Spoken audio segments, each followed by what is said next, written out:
오늘은 예수님을 영접하자 연대기 신약 14번째 말씀을 상고합니다. 뉴욕에 사는 한 유대인 여자가 예수를 믿게 됐습니다. 그랬더니 가족 모두가 이 딸에 대해서 어떻게 하면 예수를 버리고 다시 유대교인이 되게 할까 아주 전전긍긍하면서 이제 그 딸을 설득합니다. 네가 예수만 안 믿겠다고 하면 내가 유럽 여행을 시켜주겠다. 또는 네가 원하는 어떤 것이든지 내가 소원을 들어주겠다. 그래도 이 딸이 계속 교회를 다니니까 나중에 친척 전부를 불러놓고 이제 만찬을 열고서 전혀 사전에 얘기한 바가 없었는데 갑자기 딸 얘기를 시작한 거예요. 제가 저 미천한 나사렛 예수를 이렇게 믿는다고 고집을 부리는데 오늘 이 밤에 결정을 봐야 되겠습니다. 얘가 끝까지 예수를 믿는다 그러면 우리 집에서 나가야 됩니다. 거기 친척들이 다 유대교인이니까 전부 이 딸을 주시하면서 어떻게 할 건가 눈을 둥그렇게 뜨고 다 쳐다보는 거예요. 이 딸이 당황을 한 겁니다. 자기 부모가 이렇게까지 일을 크게 만들어서 정말 자기를 내쫓으려고 하는 건가. 그런데 한참 고개를 숙이고 기도를 하더니 그가 피아노 앞으로 가는 거예요. 그리고 피아노를 치기 시작하면서 노래를 하는데 이런 노래를 했어요. 십자가를 내가 지고 주를 따라갑니다. 이제부터 예수로만 나의 보배 삼겠네. 그 분위기가 어떻겠어요? 그리고 그는 자기 방에 딱 가더니 가방을 딱 싸가지고 그대로 나갔대요. 나는 부모는 떨어져서 살지라도 예수는 떨어져서 살 수가 없다고. 지금도 이런 사건은 일어나고 있습니다. 오늘 본문에 마리아가 그 배에 예수를 잉태시키겠다고 하는 가브리엘 천사장의 메시지를 듣고 과연 그거 어떻게 받아들여야 되겠어요? 자기는 약혼자는 있지만 아직 남자를 만나본 적이 없는 수처녀인데 거기에 임신이 된다면 이 여자 인생이 어떻게 되겠어요? 예수가 자기 몸에서 날 것을 받아들이면 그 인생이 어떻게 되겠냐고. 그런데 마리아는 그 예수님을 받아들였어요. 놀라운 사건이 일어났습니다. 우리도 예수 믿는 과정이 똑같아요. 우리가 예수를 받아들일 때는 그 이전의 삶을 우리는 벗어나야 됩니다. 그야말로 새로운 인생의 출발이에요. 그것을 일단 결단할 수 있어야 돼요. 그러나 우리 힘만으로 또 예수를 믿을 수는 없어요. 오늘 본문에 마리아가 저는 상식적으로 불가능한 상태인데 어찌 제게 아들을 잉태할 수가 있습니까? 그때 가브리엘이 뭐라 그래요? 사람의 방법이 아니다. 하나님의 방법으로 예수가 잉태될 거다. 오늘 우리도 예수는 내가 믿었다고 말할런지 모르지만 아닙니다. 예수님은 하나님의 방법으로 우리 안에 보내셨고 우리가 예수를 영접하고 구원받은 줄 믿습니다. 그래서 이 원리는 바로 오늘 우리 모두에게도 똑같이 적용되고 앞으로 구원받아야 될 영혼들에게도 이 영적 원리가 똑같이 진행되고 있다는 거. 그래서 하나님은 예수를 영접시키는데 세 가지 방법을 주셨어요. 첫째, 34절과 35절에 보면 성령의 임재하심으로 영접한다는 거예요. 34절에 마리아가 이렇게 물어보죠. 마리아가 천사에게 말하되 나는 남자를 알지 못하니 어찌 이 일이 있으리이까. 천사가 대답하여 이르되 성령이 내게 임하시고 지극히 높으신 이의 능력이 너를 덮으시리니 이러므로 나실 바 거룩한 이는 하나님의 아들이라 일컬어지리라.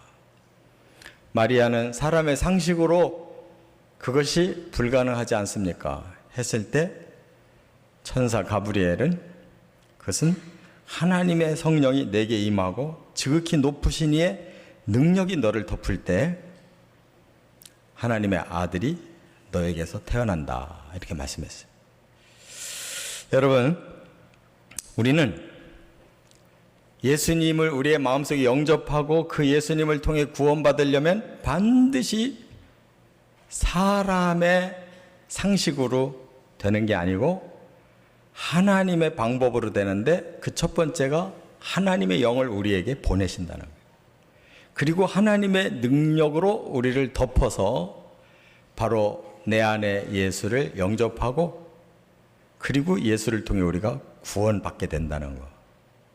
확실히 깨달으시기 바랍니다. 그래서 예수님이 요한복음 3장 5절에 이것은 아주 공생의 초반에 하신 말씀이에요. 예수께서 대답하시되 진실로 진실로 내게 이르노니 사람이 물과 성령으로 나지 아니하면 하나님 나라에 들어갈 수 없느니라. 육으로 난 것은 육이요 영으로 난 것은 영이니. 이렇게 예수님이 말씀하셨어요. 우리가 예수를 믿고 구원을 받으려면 하나님의 성령이 임해서 우리를 새로 태어나게 해야 되는데 육의 사람이 아니라 영의 사람으로 새로 태어나는 것이다. 이렇게 말씀을 했어요. 자, 그렇다면 다시 이걸 마리아에게로 돌아가 봅니다. 마리아에게 예수님이 잉태된 것은 전적으로 하나님의 영이 임하시고 하나님의 능력으로 된 거지 마리아는 아무것도 한 게 없어요. 다만 자기 배만 하나님께 빌려드린 거예요. 그 안에 잉태된 예수님은 피 한 방울 안 섞인 것입니다. DNA가 하나도 섞이지 않았어요. 남자를 모르니까 남자의 DNA는 물론 없고 마리아의 DNA도 거기 없어요. 그야말로 대리모인 것입니다. 배만 빌린 거예요. 왜 그렇게 해야 되느냐? 그렇지 않으면 예수님은 보통 사람이에요. 마리아의 유전자가 예수님께 섞였다면 마리아가 죄인인 것처럼 예수가 죄인인 거예요. 그 죄인이 십자가에서 아무리 인류를 위해 희생된다 할지라도 그 십자가로는 인류의 죄값이 지워질 수가 없어요. 자기 죄로 죽는 겁니다. 그러므로 예수님은 철저히 성령에 의해서 오시고 성령에 의해서 우리를 새로 태어나게 하시는 거예요. 꼭 깨달으시기 바랍니다. 이거를 아직도 모르는 기독교인들이 의외로 많아요. 예수님은 사람의 모양을 입고 오셨지 사람의 그 속성이 없어요. 사람의 그 죄의 DNA를 가지지 않으셔야 예수님은 그리스도가 될 수 있는 거예요. 그렇기 때문에 우리도 마찬가지로 내가 예수를 영접해서 구원받으려면 나의 DNA 가지고 받는 게 아니라 철저히 예수의 DNA로 나를 새로 태어나게 해야 내가 죄인이 아니라 의인으로 새 출발하는 거예요. 그게 하나님의 방법이라는 것을 깨달으시기 바랍니다. 그래서 우리의 수고가 아무 효력이 없어요. 물론 우리가 의지적으로 예수님을 영접하고 예수를 믿지만은 그것은 우리가 할 수 있는 가장 작은 일이에요. 우리를 하나님의 자녀로 거듭나게 해서 하나님의 나라에 갈 수 있게 하시는 것은 하나님의 성령과 그 능력으로만 가능하다 그 말이에요. 그래서 고린도전서 12장 3절에 이런 말씀이 있어요. 그러므로 내가 너희에게 알리노니 하나님의 영으로 말하는 자는 누구든지 예수를 저주라 할 자라 하지 아니하고 또 성령으로 아니하고는 누구든지 예수를 주시라 할 수 없느니라. 예수님이 나를 구원할 주시라고 고백할 때에는 이건 사람의 힘으로 안 되는 것이다. 그는 성령이 임하셔서 나를 그렇게 새 사람으로 만드셨기에 내가 그렇게 고백할 수가 있다는 거예요. 이처럼 사람의 죄성을 가지고 우리가 아무리 노력한들 구원이 불가능한 거예요. 그래서 전적으로 하나님이 우리를 이렇게 택해 주셨고 우리는 그저 우리 마음의 문을 열고 우리의 의지를 다해서 주님을 받아들일 뿐이지 모든 일은 하나님의 영이 다 하시는 거예요. 그래서 그렇게 거듭난 사람의 특징이 뭐냐? 로마서 8장 16절에 그랬죠. 성령이 친히 우리의 영과 더불어 우리 안에 영에 성령이 임해 사시면서 우리가 하나님의 자녀인 것을 증언하신다. 내가 하는 게 아니고 내 안에 성령이 너는 하나님의 자녀다 라고 성령이 나를 계속 증거해 주신다는 거예요. 그렇기 때문에 우리는 거기에 대한 확신을 고백할 뿐이에요. 확신. 내 지정의로 말하는 게 아니고 성령이 나에게 그렇게 증거해 주므로 나는 확신을 고백하는 것뿐이에요. 할렐루야. 우리에게는 전적인 성령의 임재와 역사 속에 우리가 구원받고 하나님의 나라의 백성이 돼서 성령과 함께 끝까지 갈 때 천국 문에 우리를 영접해 주시는 거예요. 그래서 디도서 3장 5절에 그 과정을 이렇게 설명했어요. 우리를 구원하시되 어떻게? 우리가 행한 바 의로운 행위로 말미암지 않고 우리가 한 거 가지고는 조금 더 거기에 보탬이 안 된다는 거예요. 우리의 행위는 죄밖에 없어요.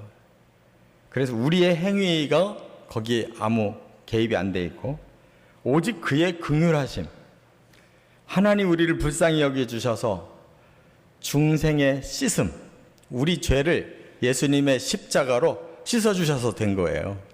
그 다음에 성령의 새롭게 하심, 성령이 내 안에서 역사하셔서 나를 새로 태어나게 하셔서 나로 하여금 하나님 자녀라는 확신을 갖게 해주셨고, 그 다음에 우리에게 성령을 계속 풍성히 주셔서 우리로 그 은혜를 힘입어서 의롭다 하심을 받고 하나님의 상속자가 되도록 우리에게 소망을 넣어주셨다. 이렇게 말씀했어요. 우리가 하는 게 하나도 없어요. 성령이 우리를 천국까지 가도록 이끌어 주신다는 거. 근데 그리스도인들 중에는 성령에 대해서 믿지 못하는 사람이 많아요. 아니, 성령이 나를 언제 내 안에 오셔서 나를 언제 인도해? 왜 그런 줄 아세요? 여전히 자기 이성으로 예수를 믿기 때문에 그래요. 자기 영을 열고 영접을 안 했어요. 항상 자기 머리로 예수 믿는 거예요. 그런 사람은 성령이 어떻게 나를 사로잡으시는지를 몰라요. 성령께 자기를 드린 적이 없기 때문에 꼭 깨달아야 됩니다. 나의 전 인격으로 성령을 모셔야 되는 거예요. 성령이 하나님이세요. 하나님이 나의 주인이시고 하나님이 나의 구원자이시고 하나님이 내 안에 사시고 하나님이 전복으로 나를 이끌어 천국까지 인도해 주셔야 제가 구원받습니다라고 전복으로 고백해야 돼요. 그런 사람은 성령이 반드시 이끄시는 것을 느껴요. 왜? 이미 성령께 나를 다 맡겼기 때문에 성령이 나를 책임지고 인도하시. 근데 많은 사람들이 아직도 이성으로 예수 믿어요. 성령의 감동이라는 걸 잘 몰라요. 성령의 이끄심이 뭔지를 몰라요. 결정적인 순간에 순종을 안 해요. 자기 생각대로 신앙생활해요. 그러니까 항상 인간적인 냄새를 풍겨요. 결정적일 때 항상 엉뚱한 데를 선택해서 나가요. 그러니까 신앙생활이 계속 실패해. 아주 중요한 문제예요. 마리아가 여기에 조금이라도 자기 생각을 개입시켰다면 그에게서 예수는 잉태하지 않아요. 두 번째, 36절, 37절. 두 번째 중요한 것은 전능하신 말씀이라는 거예요. 말씀이 그렇게 하실 수 있다는 거예요. 자, 보세요. 36절에 보라 내 친족 엘리사벳도 늙어서 아들을 배웠느니라. 본래 임신하지 못한다고 알려지니가 이미 6달이 되었나니 대저 하나님의 모든 말씀을 능하지 못하심이 없느니라. 지금 마리아가 알 수 있는 사람이 한 사람이 있어요. 엘리사벳. 친족이라는 거예요. 친족. 성경에서는 구체적으로 어떤 친척지간인지는 말하지 않았어요. 그러나 분명히 이 엘리사벳도 그렇고 사가랴도 그렇고 제사장 출신 집안 여자예요. 그래서 어떻게 외가 쪽으로 연결이 되는지 친척지간이에요. 마리아도 요셉도 분명히 유다 지파 사람이니까 뭔가 외가 그 위에 조상 외가 쪽으로 이 연결이 돼 있을 것 같아요. 친가 쪽이 아니라. 그런데 엘리사벳을 네가 알지 않냐? 그 부부가 극노인이다. 본래 엘리사벳은 한 번도 아기를 낳지 못한 성녀다. 그러나 이미 하나님이 잉태시켜서 이미 6달이 됐다. 그래서 마리아가 그 다음 가보는 겁니다. 확인하러 가보는 거예요. 그리고 이렇게 된 결과는 뭐냐? 대저 하나님의 모든 말씀은 능하지 못하심이 없느니라. 이것은 말씀이 그렇게 하시는 것이다. 이렇게 말씀했어요. 자, 그러면 이 말씀이 언제 그런 역사를 일으키셨어요? 바로 태초부터 하나님이 말씀하심에 천지가 창조되었다 그러죠. 하나님이 천지 창조를 기획하시고 선포하시는 대로 천지가 만들어졌어요. 하나님이 예수님을 이 땅에 보내서 인류의 죄를 씻고 인류의 저주를 풀고 인류에게 영원한 생명을 줘야 되겠다고 계획하신 것을 선포하시니까 그대로 이루어지고 있다는 거예요. 바로 너를 통해서 그 예수를 이 땅에 보낸다는 것이 하나님 계획이다.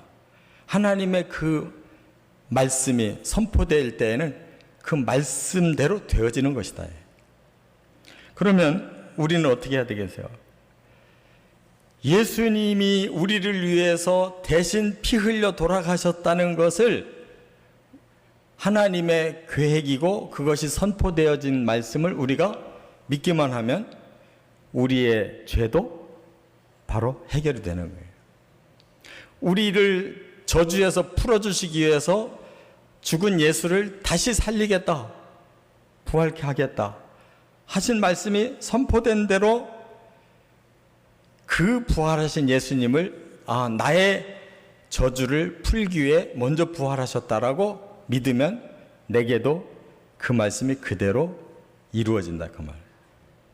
그래서 우리는 말씀을 믿는 겁니다. 말씀은 능치 못함이 없다 그래서. 왜냐하면 하나님의 계획과 하나님의 능력이 거기에 다 담겨져 있기 때문에. 믿으시기 바랍니다. 말씀은 우리 것이 아니에요. 전폭으로 하나님 것이에요. 우리는 다만 그것을 믿을 뿐이에요. 그러면 믿는 그 속에 그 말씀이 그대로 역사를 해요. 그래서 우리가 구원받는 거예요. 베드로가 그렇게 증거했어요. 베드로전서 1장 23절에 너희가 거듭난 것은 썩어질 씨로 된 것이 아니요 썩지 아니할 씨로 된 것이니 살아있고 항상 있는 하나님의 말씀으로 되었느니라.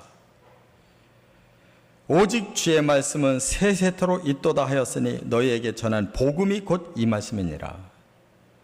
하나님이 복음이라고 하는 이 말씀을 계획을 세우시고 선포하셨는데 그걸 받아들이는 사람에게는 그 복음의 그 내용대로 그대로 이루어진다는 거예요. 그게 바로 우리들에게 구원도 주시고 영생도 주시는 능력이에요. 천국을 믿는 사람은 천국이 우리의 것이 되는 거고. 할렐루야. 그래서 어떤 분이 우리가 구원의 은혜를 받으려면 세 가지 단어를 좀 알아야 된다고 그랬어요. 하나는 something, 하나는 nothing, 하나는 everything.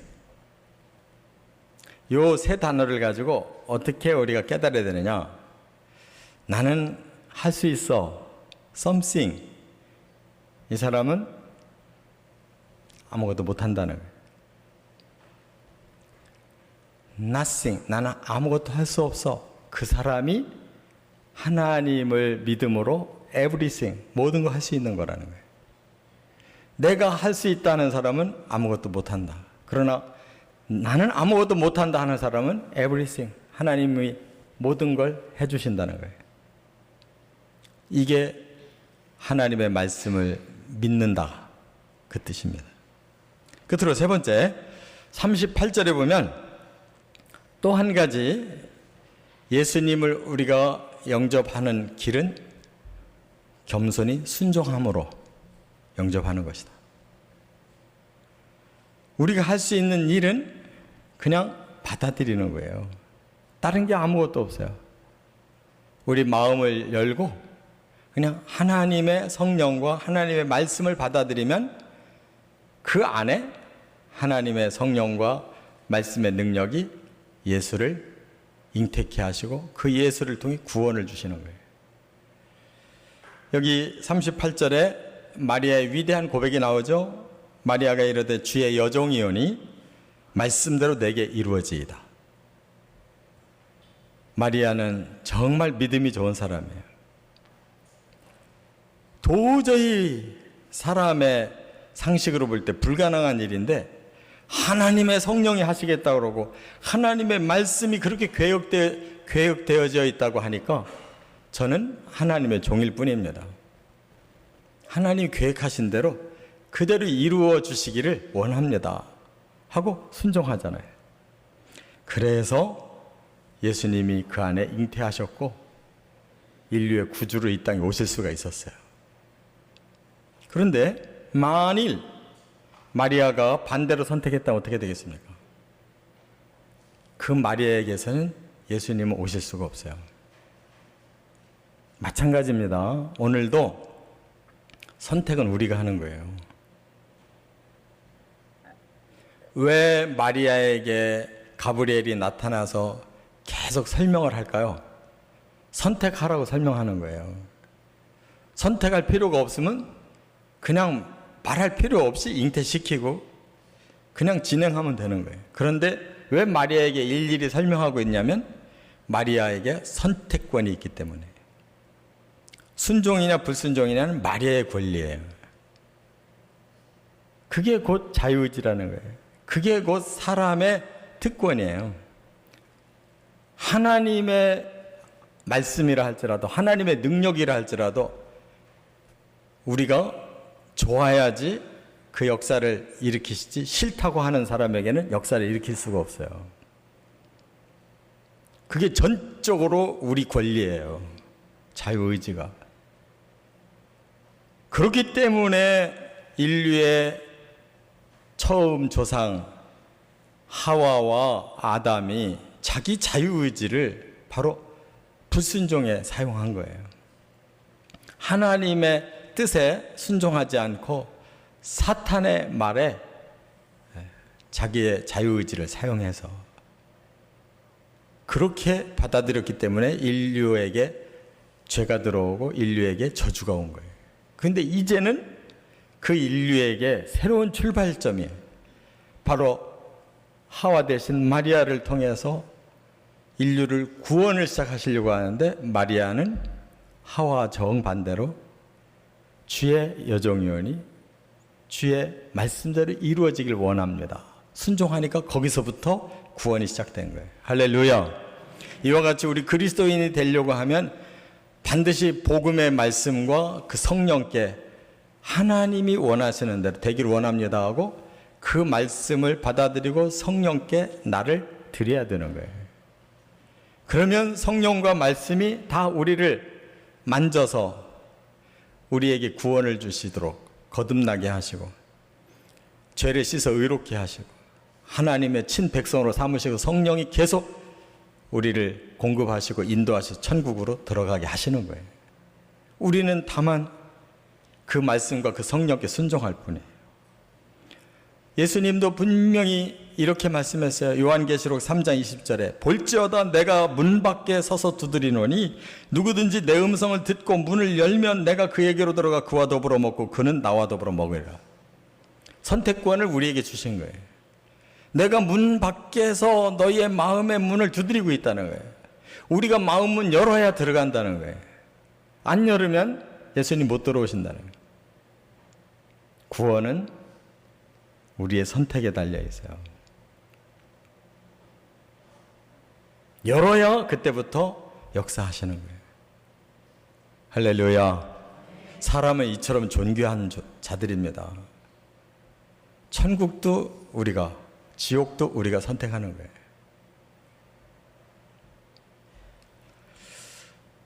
하나님께서 우리 안에 새로운 창조를 일으키시려고 이 사람의 마음에 깊은 진리를 넣고 하나님의 그 새로운 창조의 능력을 공급하려고 말씀 되시는 예수님, 하나님의 또 능력이신 성령을 우리에게 파견을 하셨잖아요. 여기에 얼마나 깊고 오묘한 작업이 있어야 되겠어요. 그래서 드디어 천국까지 이루어지는 건데, 첫 단추, 우리 마음문 여는 게 그렇게 중요한 거예요. 이 알키메데스가 무슨 법칙을 발견했죠? 아르키메데스가 부력의 법칙을 발견했잖아요. 그걸 어디서 발견했다고 그랬어요? 잘 아는 얘기 있잖아요. 목욕탕 가가지고 그 왕이 그걸 빨리 알아내라고 그러는데 알아낼 방법이 없어가지고 고민하다가 목욕이나 해야 되겠다. 목욕탕에 풍덩 들어갔더니 자기 몸이 들어간 만큼 물이 넘쳐나는 걸 보고 거기서 부력의 원리를 발견해서 보고했다는 거예요. 그때 외친 단어가 유레카. 나는 깨달았다. 우리가 할 수 있는 일이 그거 하나밖에 없다니까. 자기가 뭘 시험했어요? 그거 보고 보통 사람 같으면 넘어가는데 그 사람은 그 상황을 가지고 깨달았잖아요. 왜 그렇게 됐을까요? 그의 마음에 그것을 알기 위해서 계속 마음속에 작업을 했잖아요. 성령이, 말씀이 우리 속에, 마음속에 작업을 하실 때 내가 유레카, 저는 깨달았습니다. 주님의 그 계획에 제가 순종하겠습니다. 마리아처럼 그렇게 우리가 고백하고 순종하면 되는 거예요. 이 한 가지의 깨달음이 이처럼 천국과 지옥을 가르는 거고 구원과 멸망을 가르는 거예요. 얼마나 하나님이 우리 마음을 위대하게 지어주셨습니까? 우리가 유레카 하기까지는 하나님 못 들어오셔요. 참 하나님 우리 한 사람 한 사람을 존귀하게 지으셨어요. 이제 말씀을 정리할게요. 마리아에게 예수를 잉태시키려고 하신 그 작업 하나도 하나님이 얼마나 천지를 창조하시듯이 말씀으로 성령으로 그를 설득시켜서 이루셨잖아요. 우리 한 사람 한 사람을 구원해 천국 백성 만드는데도 그와 같이 오묘한 하나님의 깊은 그 역사가 있어서 우리 속에 깊이 들어와서 우리가 깨달음으로 주께 한마디만 고백하면 그게 다 성사되는 거라는 거예요. 감사하시고 바로 내 안에 영접한 그 예수님을 통해서 영원한 생명을 꼭 얻으시기를 주의 이름으로 축원합니다.